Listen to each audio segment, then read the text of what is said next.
Afternoon, everybody. Can you hear me, Shamel? Yes, I can hear you great.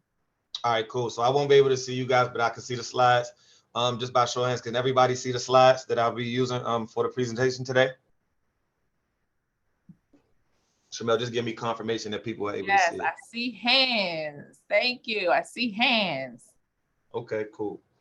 So I'm Mr. Frazier. I'm the 11th grade school counselor. It's my third year here at McNamara. A part of my job is to help the student athletes here who have aspirations on participating in college sports at the next level, help them with that process and transition into college, whether it's the NCAA, JUCO, NAIA. That's kind of what I do. Um, I'm going to go through some slides. Some stuff you may know, some stuff you may not know. Some stuff is general information, but essentially this is to help you, gain some more insight to streamline just the process that student athletes at McNamara here have to go through to qualify for the NCAA. All right, so I'm gonna keep going. All right, so the NCAA, just a quick overview. I'm sure most of you, if not all of you, have heard of the NCAA. Just a few quick facts of what the NCAA is. The NCAA is a member-led organization. It was founded in 1906 that regulates the rules of college sports and to protect young athletes. Every year, about $3.5 billion in athletic scholarships are awarded to student athletes to support them and increase the student athlete graduation rate. More than 500,000 college athletes across three divisions 1 through 3. We'll talk about that. Compete for about 1,100 member schools, meaning college and universities, in all 50 states, DC, Puerto Rico, and even Canada. All right, a few fast facts. Couple bullet points. It's 1,100 colleges or universities that the NCAA partners with, 98 voting athletic conferences. There are under 500,000 student athletes across all three divisions. About 2% of high school students play college sports. I think that's a good number for parents to consider as they go through this process.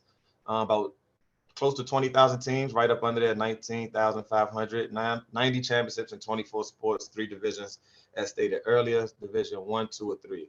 Pictured here are two of McNamara seniors who will be participating in at the Division 1 level next year. Gia Cook, who is a senior, she'll be going to Texas A&M, and Favor I. Ray, who is a senior, he will be going to the University of Miami. This is just a quick snapshot for everyone to see, just to get a better view of what those numbers look like per division. As you can see, the most schools and number of schools and participants in sports is at the Division 3 level. Division 1 has about 350 schools. Division 2 is at 310, and Division 3 is at 438. If you look at the numbers and you continue to move down, one in every 23 students at the Division 1 level are athletes.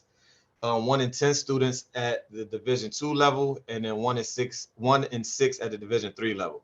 So as you can see, if you follow the number trend, the chances of students playing Division 3 sports as opposed to Division 1 or 2 is actually higher. Not to deter anybody from shooting for Division 1, as we all do, but I just wanted to just throw those numbers out there just in case anyone didn't know that. Um, keep moving. Another quick snapshot. These are the numbers listed on the NCAA website as the number of student athletes who participate in said sport at the high school level, student athletes at the college level, student athletes to get drafted, and the percentage of those athletes that play professional. And as you can see, in men's basketball, they are approximately a little bit over 500,000. Um, Women's basketball, they had close about 400,000. Football over a mil. Baseball, a little bit under 500,000, 400,000, 800, 400,000, 482,740, and 335,000 in men's ice hockey. So this is another snapshot. By the way, this will be recorded, so you'll have access to all these figures moving forward. All right, now the NCAA Eligibility Center.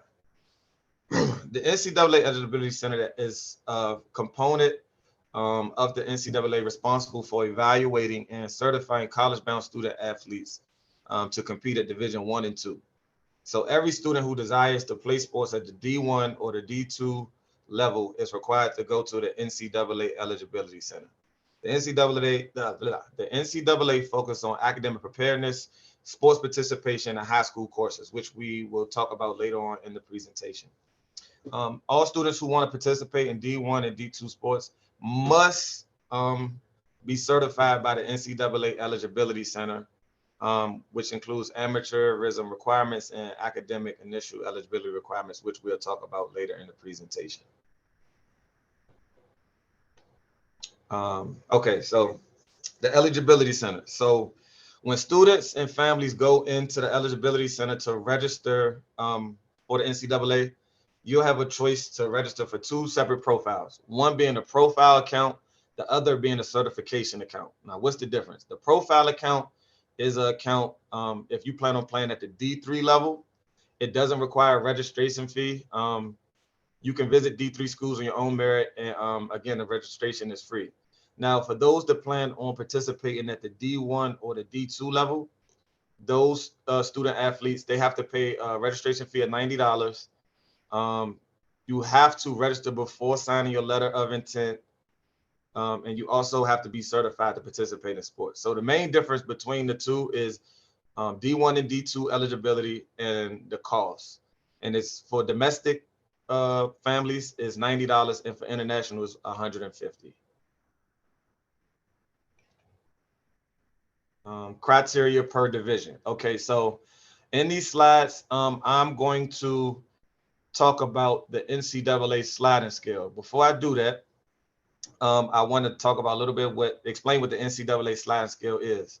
The sliding scale is a combination of your core GPA and your standardized test scores that the NCAA uses to determine your participation. So what that means is, as I click this, you'll be able to see what I mean. So as you scroll down, can everybody see that? Do I need to zoom in? No, I don't see what you clicked on. So I'm wondering if it's the type of screen sharing. Can you see my slides? Yeah, I can see your slide. I just can't see the link that you clicked on that went to a different window. It says Division I right here. You see where it says Division I? Yes. Did you Cool. click on a link? Yeah, it's the link in the slides. I'm gonna share the slides with everyone as well. Okay, yeah, they'll be able to see it when they get the slides. Okay, so they can't see the link when I click it? No, we can't see the link when you click it. It's probably because it's going into opening a different window and the screen. Oh, you know what? How about this? How about now? Can you see it now? No, we can't see it now. You may have to stop sharing your screen. Or Coach Calhoun, you were saying something? Yeah, I was gonna say you probably gotta stop sharing. Oh, sorry. Sorry about that. I went to let me reshare. You might have stop share, then reshare, and it probably come up then. Try to click off. Share it. We still don't see it, but possibly stop sharing.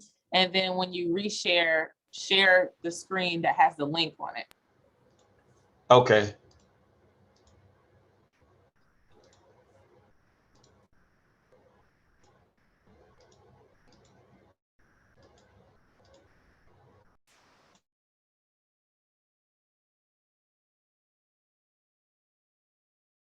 OMG.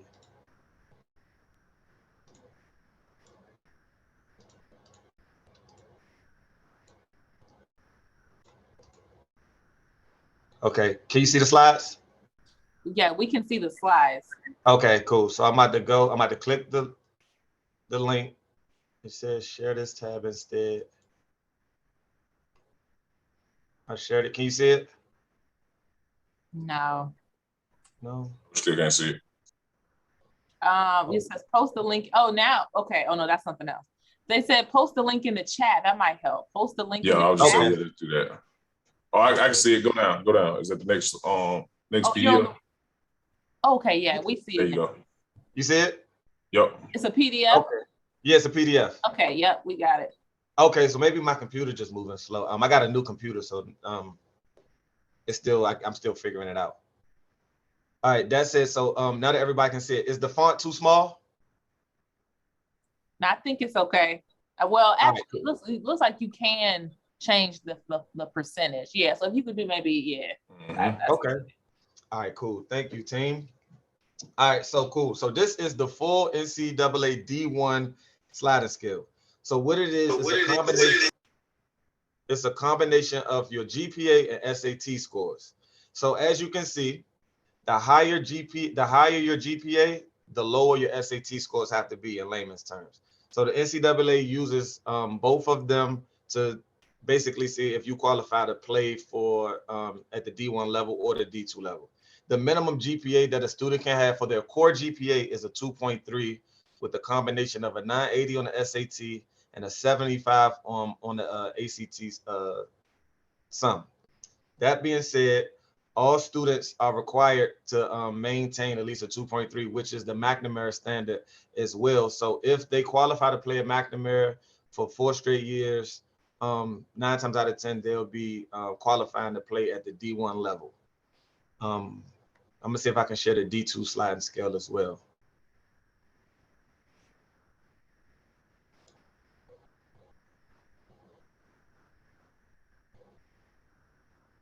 Can you guys see the D2 sliding scale, Coach?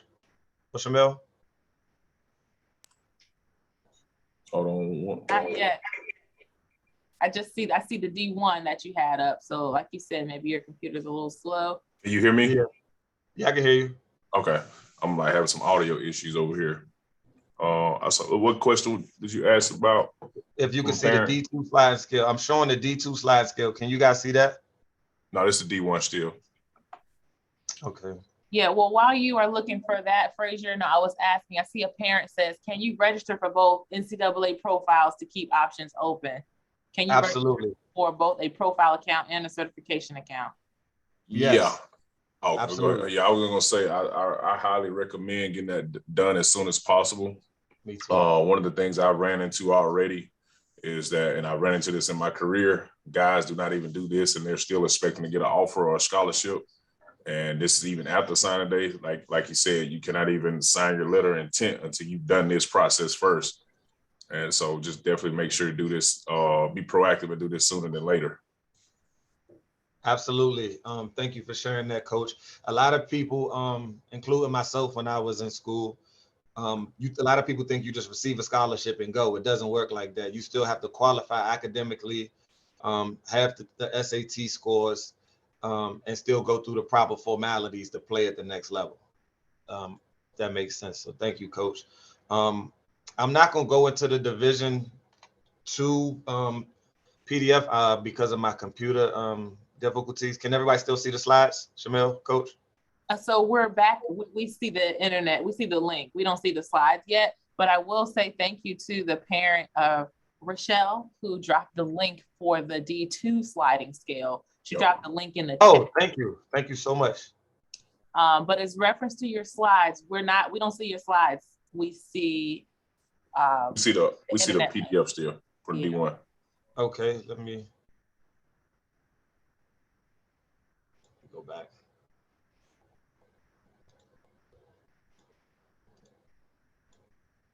Can you see the slides now? Yes. Yep. All right, cool. All right, so for D3, so the D3 schools, which there are more D3 schools than there are D1 and D2. For D3 schools, what make them unique is they don't really offer scholarships, but they do offer some type of aid, whether it's academic, special aid, financial aid, X, Y, and Z. Now, what makes D3 schools also unique, for many D3 schools, you have to get in that school as well, and not necessarily qualify for the NCAA sliding scale that the D1 and D2 schools use. And D3 schools are usually smaller, usually private. They usually have more rigorous college admission standards. So just throwing that out there, the D3 schools, though you don't have to pay for the certification account, you still have to get in said school that whatever D3 school may be recruiting or that you may be interested in. All right, so core GPA. Some people may be wondering, what is a core GPA? According to the NCAA, um, the core GPA is those classes that the school offers that are NCAA approved, which all core classes at McNamara are. They're taught at or above the high school's regular academic level. So that means that they're taking college prep, honors, or AP classes. They're taught by a qualified instructor, which all McNamara teachers are, and considered a college prep school, which McNamara is. And I put an asterisk right here. If you take a course that repeats the content of another course, you earn credit for only one of, you will only earn credit for one of these courses, and the higher grade counts towards your core GPA. So what that means is, say you're a freshman, sophomore, and you may not do so well in algebra 2, and you retake it, say summer school, and you get a better grade, the NCAA will take the highest grade. I hope that makes sense. Your core GPA is a list of classes that include English, math, science, social sciences, so that counts as like history and whatnot, foreign languages, and comparative religion and philosophy. So classes like PE, personal finance, any other elective that you can probably think of, they don't count towards your core GPA according to NCAA standards, but they do count towards your cumulative GPA on your McNamara transcript. I hope that makes sense. Standardized test scores. So earlier I stated with the sliding scale that the NCAA uses the GPA as well as your test scores to determine your qualification to participate. This year and last year, because of COVID, the NCAA did not, they excluded the SAT requirements for college athletes. However, moving forward, a decision has not been made to if juniors, sophomores, and current freshmen will have to take the SAT. So that's still to be determined. However, I personally advise most students to take the SAT just because it can have other benefits such as academic rewards, scholarships, and XYZ. Um, and also, some colleges and scholarship programs may still require your test scores. So, for example, even though the NCAA may not require the SAT, some schools, like a specific school such as Georgia Tech, they still may require SAT score, or a school like University of Texas may not. So that's just food for thought. All right, so what you see here is a sample course of study that most McNamara students follow. It's not always identical, but it's pretty similar. So, entering ninth grade, all students take an English, math, science, social studies, and theology class. Most students start their modern or classical language. The NCAA does include ASL as a modern or classical language, as well as Latin, Arabic, and French. Most students take PE, freshman gateway, and they take one elective. And then moving forward from 10th, 11th, and 12th, as you notice, the core classes remain the same, and the only thing that kind of varies is like the electives that a student takes. McNamara doesn't offer half-day classes, so all students will end up graduating with more than enough credits that should boost their academic GPA and position them for playing sports at the next level. Recruiting periods. So these are some important periods to get familiar with and to understand. You got the contact periods, the dead periods, quiet periods, and evaluation periods.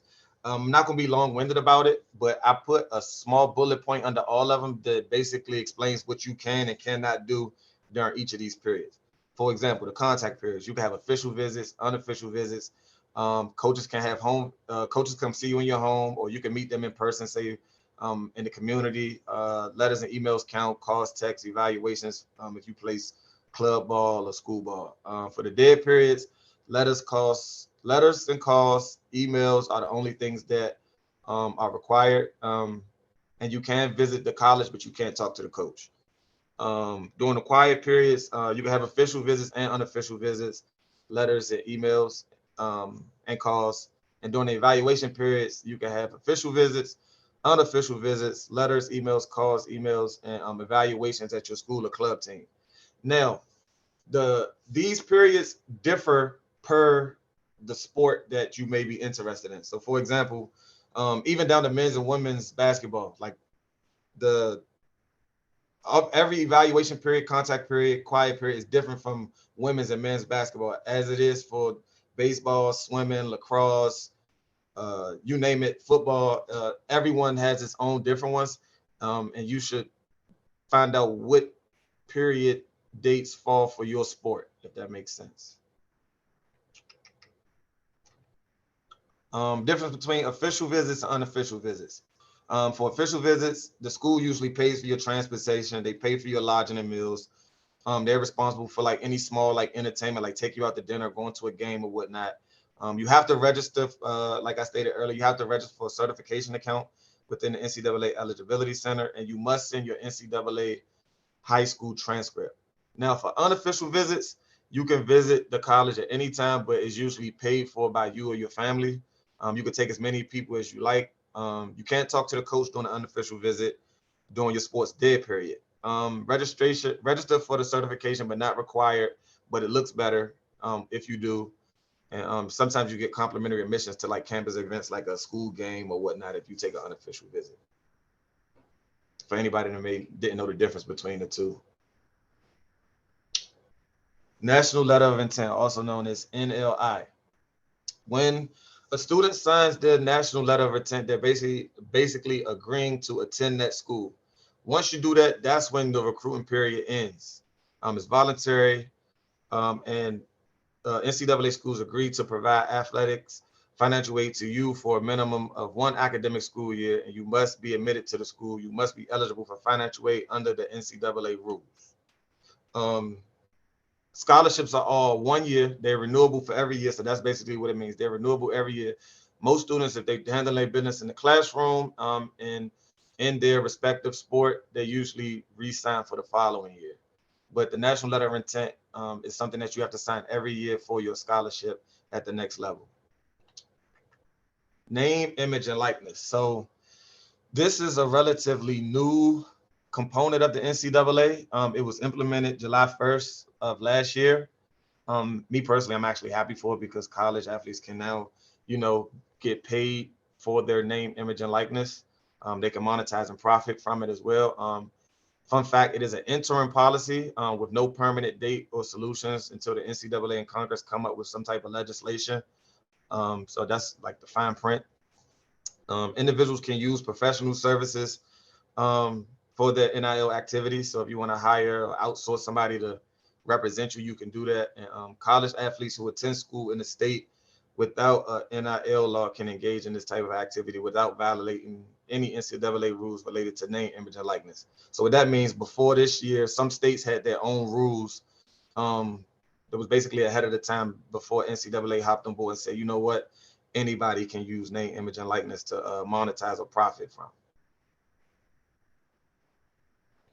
These are a few other collegiate athletic conferences that don't really get the, the favor, the cachet that the NCAA may have. I thought it'd be cool to throw that in there. You got the NAIA, which is the National Association of Intercollegiate Athletics.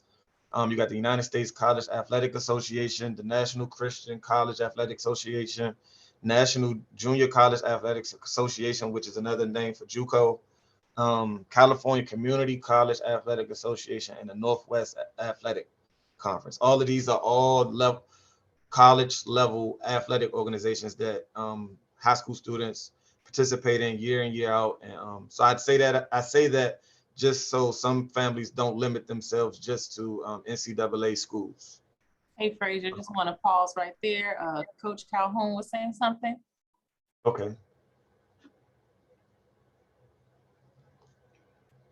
Yeah, I just wanted to, you were talking about the NIL. I was fortunate enough to be a kind of part of that process a little bit this past season. So I just want to make sure it's clear. It's almost like your own business per se. So just make sure you keep aware of anything in terms of business, in terms of taxes, that process in terms of, filing for those things. Make sure you all aware of that. One of the scary things with the NIL, like, yes, of course, you can monetize your own name and image and likeness, but still be conscious that it's still it's like a business entity in that process. So that's the one thing, they're kind of pushing like, hey, you can do this now, but no one is really talking about that process, part of the process. So make sure you be aware of those things. You can start. I just saw the LLC in court come in. So yeah, you can do things of that nature. The other part that has starting to get guys in trouble already, or students per se, athletes, is that you can't put that school's logo, or you can have a general color scheme per se, but that school name or logo cannot be like. So if you're in a shirt that says, let's say if I go to Maryland University, I can't have that in my ad per se. I can't have that shirt that says Maryland on it, because now that's Maryland. Now Maryland is due money in terms of your ad per se in that process. So make sure, just be conscious and aware of those things in terms of that process. As those things may arise in the future in this project. This is something fairly new. It has changed the game of recruiting in terms of people kind of using this as part of the process, but definitely just be aware that it don't fall victim to any of those things that have really not been talked about or highly publicized, and those kinks as they're still being worked out in this process as well. Cool. Thank you, Coach. Thank you for providing some insight and your expertise on this. Name, image, and likeness, as I said, is a new a new component of the NCAA. And I think Coach Calhoun just helped, clarify some of the rules that aren't necessarily being highlighted by the NCAA. So thank you, Coach. Questions? Yeah, I have a question from Ms. Smith. Can you explain when the NCAA will not accept a repeated class to satisfy the core requirement? She says, I understand that online asynchronous classes are not allowed. Can you please clarify? So can you repeat that? I'm sorry. Can you repeat that just for clarity? Yeah, I'm gonna read the first part of it. Can you explain when the NCAA will not accept a repeated class to satisfy the core requirement? Okay. I am not 100% sure. According to the NCAA and their policies that they tell high school administrators, if a student takes another course that they possibly failed or didn't get the highest grade in, they have, I think, a window of, they got to do it before their 7th semester. So that's the fall of your senior year, that they have to retake that class and get that GPA up. I hope did that answer your question?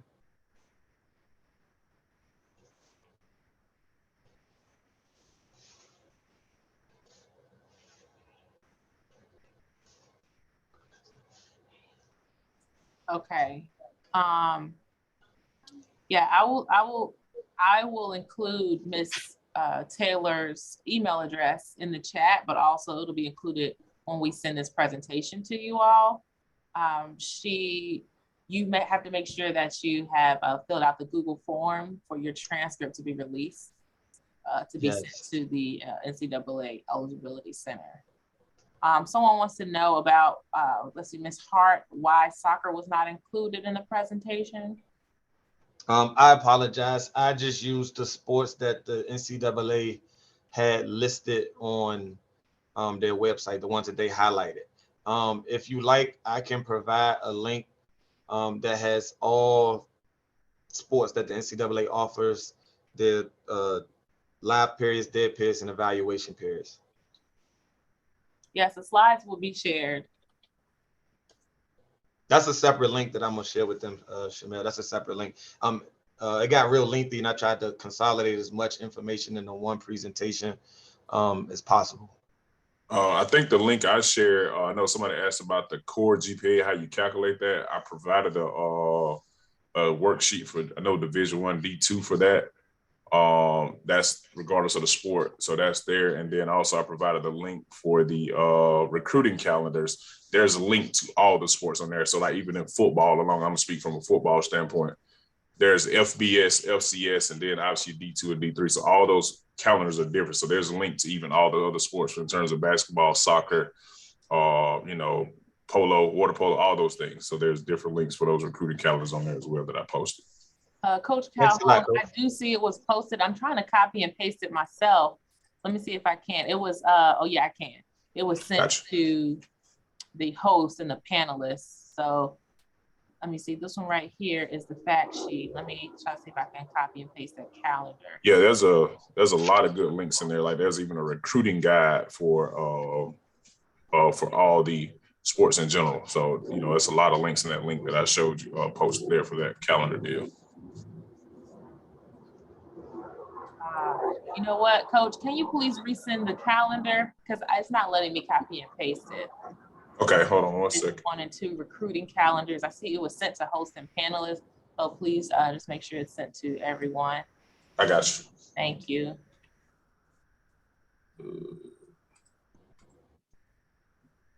Let's see now. Trying to look and see if we missed any questions here. Post that other link then. Now, as far as the final transcript being uploaded, we do that in the summertime. We do send transcripts again. So that's Ms. Taylor over the summer. She will send all the students who are in the NCAA Eligibility Center portal, all the seniors.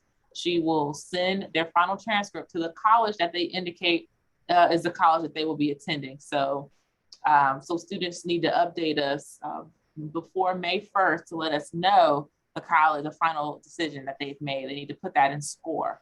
So in SCORE, they need to indicate the college that they will be enrolling in. Even if they get a full ride too. So for someone that may get a full ride, use Favor for an example, you're going to University of Miami, he still has to go and SCORE and let us and school council know the school he's going to for our numbers and to know when to send his final transcript. Ms. Taylor will also send an updated transcript for underclassmen at the completion of their previous year. Once families create the certification account and complete the release form that Ms. Y will be sending out. Yeah, I will send that out. Some parents want to know, how will you get the slides? Luckily for us, we have all your email addresses. How you got the invite to this, we just clicked all parent emails from class of 2025, 24, and 23. So very easy. With 3 clicks of a button, you all will get these links. So no need to have to wonder about giving us your email address. I think there was one more question from Mr. Anderson. Oh, and these email addresses are very helpful, Mr. Frazier. Can you please go back to that slide? Okay. Yeah.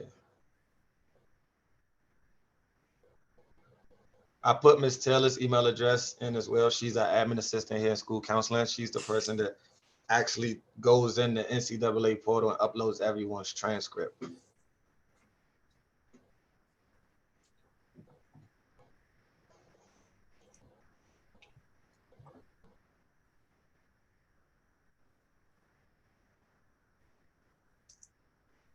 Any other questions? This was it Amanda? I can't see the name on it. Amanda Smith. Should parents begin the NCAA process anytime or wait until their senior year? Oh no, good question. I suggest starting the process as soon as possible. 9th grade is the ideal time to start, at least to create the account, to know what to research and know what the NCAA is looking for, to look at certain schools that you may, just be eyeballing for future references. I think the sooner the better. About to post a link on that as well. I'm so sorry. But yeah, to Mr. Anderson, you can meet with whoever your child's counselor is, and we will link up whoever we need to link up in the meeting if you have specific questions. So that's to anyone. If you have specific questions about your child, please contact their school counselor. Yeah, I posted an eligibility timeline. It's kind of like a guideline of stuff you should do in that time frame each year. Thank you, Coach. I started to add that to the slides, but I tried to condense it though. Thanks, Coach. I got you. Thank you. We're a team. No doubt. How do coaches help with recruiting seniors? You said in terms of helping seniors get recruited? Yes, a parent, okay. Daria, gotcha. about that. Yeah, I think the biggest thing, like I said, the sooner you can start the process, obviously as coaches, for myself, we create a prospect sheet with their, for football, we use obviously a huddle link for their film, obviously whatever other sport, whatever film you have, to give most of the information possible in terms of GPA, ACT score, SAT scores, anything they're taking in terms of that. Just really just sending out the information to coaches and their point of contact, whoever's recruited of the area. So I think just the sooner you start that process, it helps. Obviously, every sport is different in how they do those things. And like I said, in terms of the calendars, timelines, their process and needs, I think the biggest thing is just understanding, and I know I'm kind of being biased in a sense, but being on the other side as a recruiter, recruiting high school kids, just understand that, coaches cannot get colleges to offer kids scholarships. They can just make the contact, make the reference, talk them up, try to get them in front of more people. So I think obviously for seniors, I've seen several kids who've only played 1 year of high school football, get scholarships. So it's possible, but the sooner you start that process is the better, especially sharing all that information as well with them.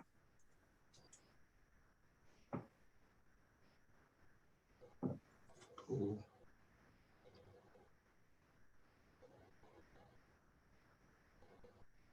Any more questions?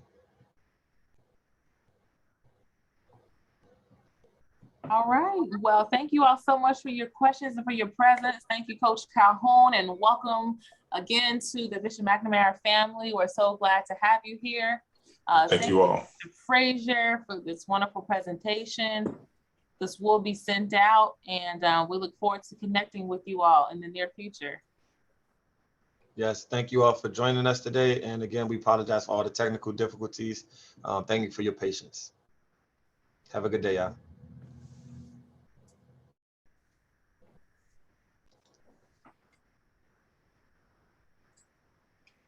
Stop the recording.